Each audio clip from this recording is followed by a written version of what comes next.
A massive feather in Arsenal's hat tonight with a 1-0 win over Manchester United at Old Trafford. Shaka, the first time Arsenal have won at Old Trafford in the league since 2006, 14 years, a stat that's kind of hard to believe. But now, after what we've seen from United at home in the Premier League this season, it seems like anyone can win there, Shaka, but deserving win for the Mm. Gunners.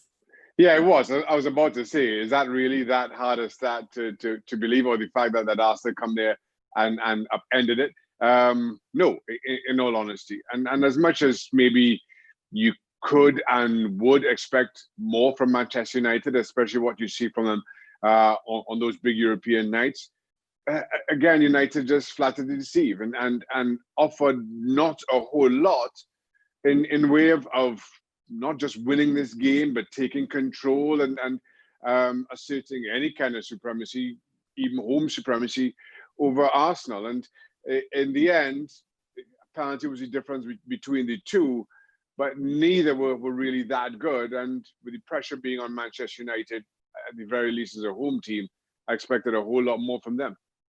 Like you were saying, neither were really that good. But, at the end of the day, Arsenal came on the road, did exactly what they needed to do, and they go back to London with 3 points. Now let's definitely talk about Manchester United. Ole Gunnar Solskjaer, this is his 100th game in charge of Manchester United. As we spoke a couple of days ago with Mark Ogden, said many probably didn't expect him to last this long. He has now, Shaka. After what we've seen so far, it's been ups and downs. How would you rate him?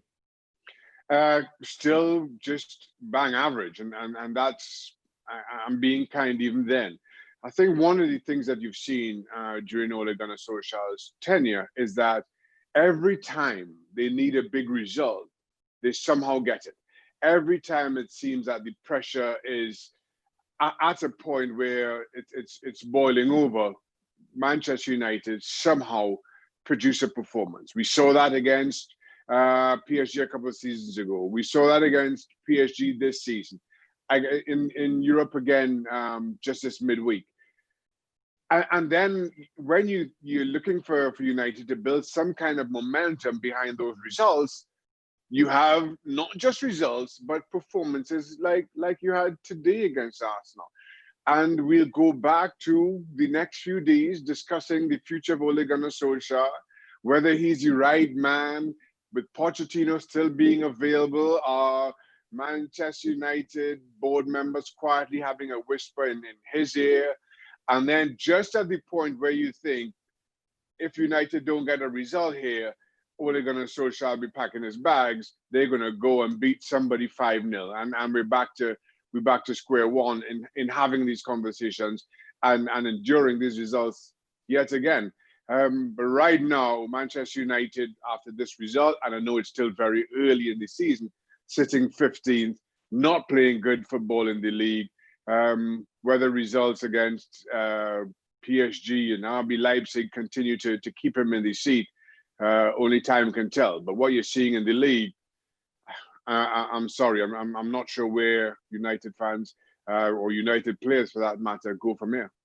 And I know that somebody suggested that they just start playing the Champions League theme song at Old Trafford, and that probably would have sparked some sort of a reaction from Manchester United. But again, in terms of Ole, tactically speaking, at least specifically for this game, and probably from what we've been seeing in the Champions League, we know there's all the questions about whether he should or shouldn't, start Donny Van de Beek. He did bring him on again. He has been tinkering either with, defensive midfield as well.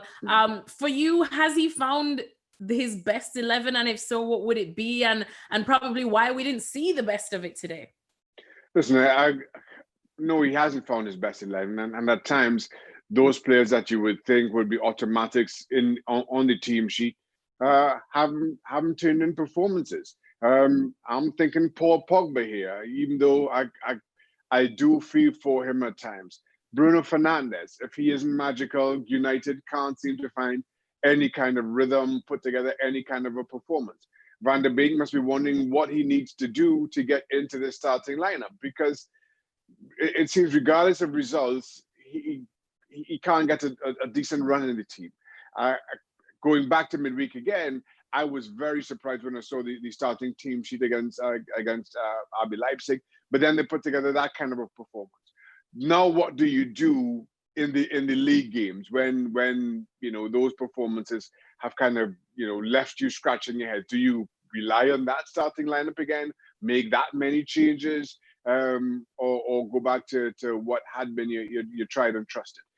Listen, and I feel for Bruno Fernandes, given the uptick you saw from Manchester United once he signed, and that finish in third, which kind of came out of nowhere, but now Manchester United have set their own bar. But he's not getting much help in midfield or anywhere else in the park. I said earlier that I feel for Paul Pogba as well.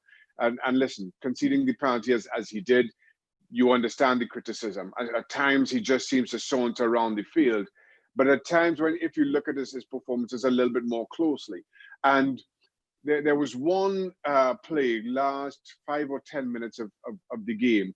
He played a 1-2 top of the box, then played or tried to play a 1-2. I think it was McTominay in the box. Went for the return, and McTominay somehow got the ball caught under his feet. Couldn't pick out the run of Pogba deep in the Arsenal box.